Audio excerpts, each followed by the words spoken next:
भूतों का धारण पोषण करने वाला और भूतों को उत्पन्न करने वाला भी मेरा आत्मा वास्तव में भूतों में स्थित नहीं है।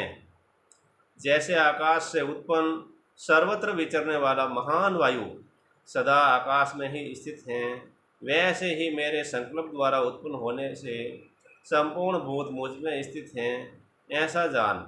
हे अर्जुन, कल्पों के अंत में सब भूत मेरी प्रकृति को प्राप्त होते हैं, अर्थात प्रकृति में लीन होते हैं, और कल्प के आदि में उनको मैं फिर रचता हूँ। अपनी प्रकृति को अंगीकार करके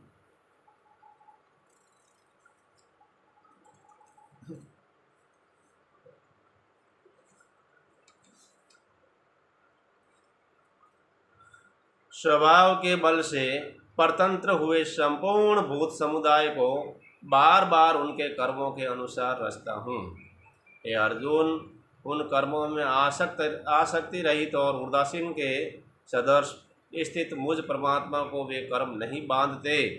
हे अर्जुन, मुझ अधिष्ठता के सकाश से प्रकृति चराचरी सहित सर्व जगत को रचती हैं, और इस हेतु से ही यह संसार चक्र घूम रहा है।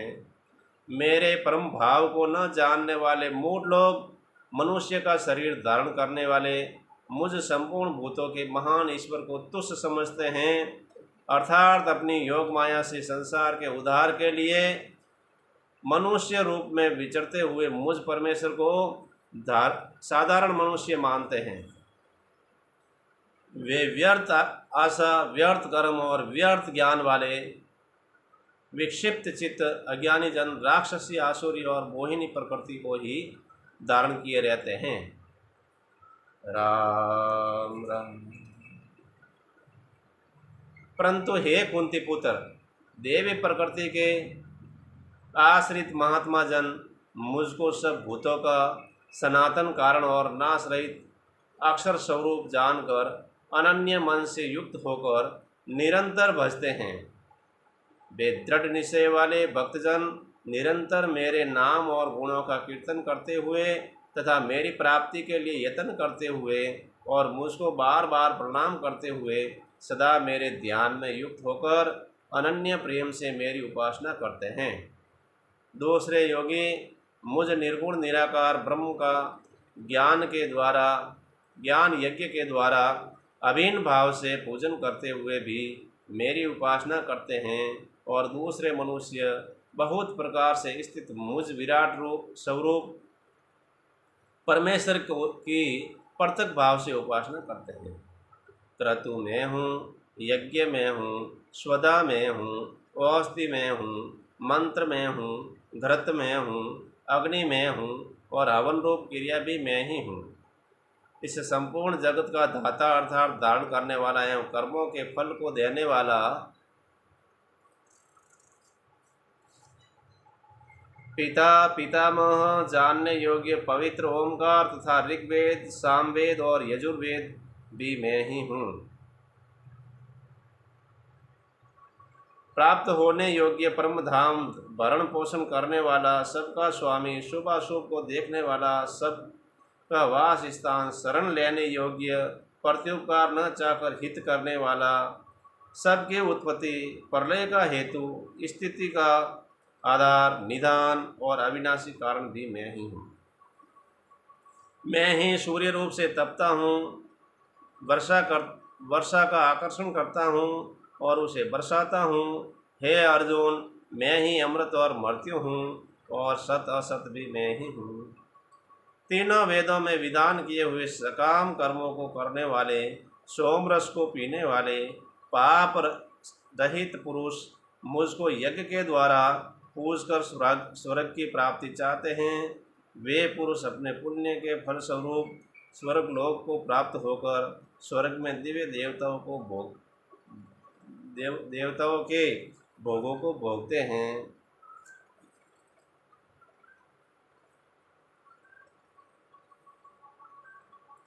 वे उस विशाल स्वर्ग लोक को भोगकर पुण्य क्षीण होने पर मर्त्य लोक को प्राप्त होते हैं। इस प्रकार स्वर्ग के साधन रूप तीनों वेदों में कहे हुए सकाम कर्म का आश्रय लेने वाले और भोगों की कामनाओं वाले पुरुष बार बार आवागमन को प्राप्त होते हैं, अर्थात पुण्य के प्रभाव से स्वर्ग में जाते और पुण्य क्षीण होने पर मृत्यु लोक में आते हैं। जो अनन्य प्रेमी भक्तजन मुझ परमेश्वर को निरंतर चिंतन करता हुआ निष्काम भाव से बसते हैं, उस नित्य निरंतर मेरा चिंतन करने वाले पुरुषों का योग स्वयं मैं स्वयं प्राप्त कर लेता हूँ। हे अर्जुन, यदि श्रद्धा से युक्त जो सकाम भक्त दूसरे देवताओं को पूजते हैं, वे भी मुझको ही पूजते हैं, किंतु उसका पूजन अविधि पूर्वक अर्थात अज्ञान पूर्वक हैं, क्योंकि संपूर्ण यज्ञों का भोक्ता और सबका स्वामी भी मैं ही हूँ, परंतु वे मुझ परमेश्वर को तत्व से नहीं जानते, इसी से गिरते हैं, अर्थात पुनर्जन्म को प्राप्त होते हैं।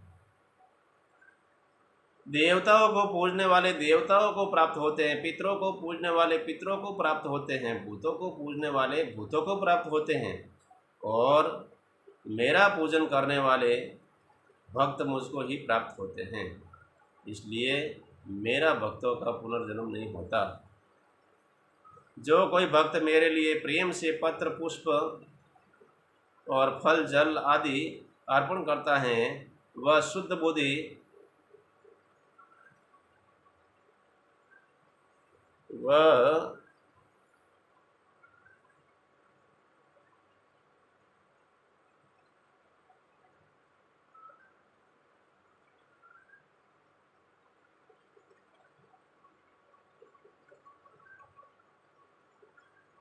जो कोई मेरे भक्त मेरे लिए प्रेम से पत्र पुष्प फल जल अर्पण करता है, वह शुद्ध बुद्धि निष्काम प्रेमी भक्त प्रेम पूर्वक अर्पण किया हुआ वह पत्र पुष्प आदि में सगुण रूप से प्रकट होकर प्रीति सहित खाता हूँ।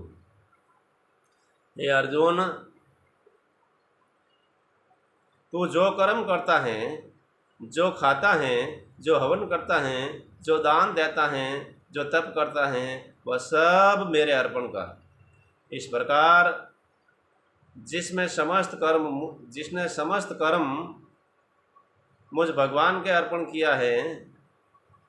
अर्पण होते हैं, ऐसे संन्यास योग से युक्त चित्त वाला तू शुभाशुभ फल रूप कर्म बंधन से मुक्त हो जाएगा और उनसे मुक्त होकर मुझको ही प्राप्त होगा।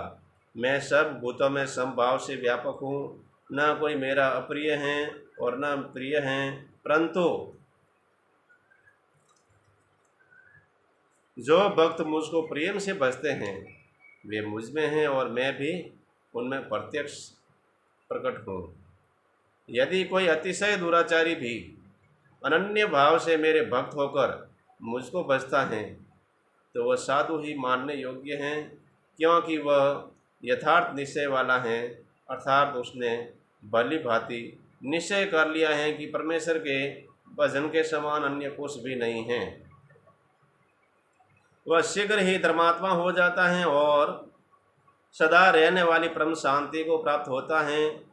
हे अर्जुन, तू निश्चय पूर्वक सत्य जान कि मेरा भक्त नष्ट नहीं होता। हे अर्जुन, स्त्री वेश्य शूद्र तथा पाप योनि चांडाल आदि जो कोई भी हो, वे भी मेरे शरण होकर परम गति को ही प्राप्त होते हैं।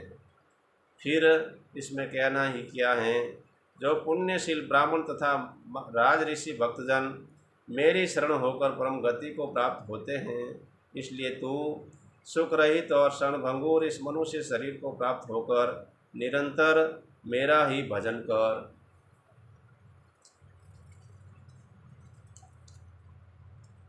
मुझ में मन वाला हो, मेरा भक्त बन, मेरा पूजन करने वाला हो, मुझको प्रणाम कर। इस प्रकार आत्मा को मुझ में नियुक्त करके मेरे प्रायण होकर तू मुझको ही प्राप्त होगा। ओम तत्सदिति श्रीमद्भगवद गीता उपनिषत्सु ब्रह्म विद्यायाम योग शास्त्रे श्री कृष्ण अर्जुन संवादे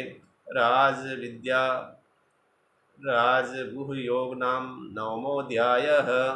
हरि ओम तत्सत्, हरि ओम तत्सत्, हरि ओम तत्सत्।